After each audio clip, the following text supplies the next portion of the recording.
मेरी बेटी जब 1.5 साल की थी तो उसको वीट एलर्जी हो गई थी, गंदम से एलर्जी हो गई थी। उसकी हाइट ग्रो नहीं कर रही, हेल्दी नहीं हो रही, बार बार बीमार हो जाती है। जी आपने परेशान नहीं होना, आप बेफ़िक्र हो जाएं, आपने मायूस नहीं होना। आप हमारे पास तशरीफ़ लाएँ, हमारे मतब पर आएँ या हमारे साथ रब्ता करें। इंशाल्लाह गंदम से एलर्जी का मुकम्मल इलाज हो जाएगा। तकरीबन 3 महीने का हम इलाज करते हैं। पहले महीने के बाद 1 टाइम गंदम की रोटी शुरू करवा देते हैं, दूसरे महीने के बाद 2 टाइम गंदम की रोटी शुरू करवा देते हैं, तीसरे महीने के बाद 3 टाइम गंदम की रोटी शुरू करवा देते हैं। और उसके बाद सारी ज़िंदगी मरीज़ इंशाल्लाह गंदम वाली रोटी खाएगा, गंदम वाली हर चीज़ खाएगा, बेकरी के आइटम खाएगा, पिज़्ज़ा खाएगा, सैंडविच का हर चीज़ इंशाल्लाह आपकी बेटी खाएगी। तो आपने परेशान नहीं होना, आप हमारे पास तशरीफ़ लाएँ, हमारे नंबर नोट कर लें, हमारे साथ रब्ता करें 0300 7575763 और 031249975512।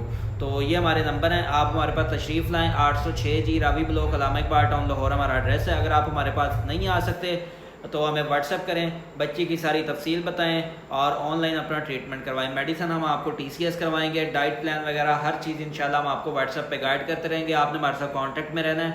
आपने यही समझना है कि ये पेशेंट हमारे पास एडमिट हो गया है। इंशाल्लाह जो कोई मसला होगा हम इसका हल करेंगे। 3 महीने में इंशाल्लाह मुकम्मल इलाज हो जाएगा।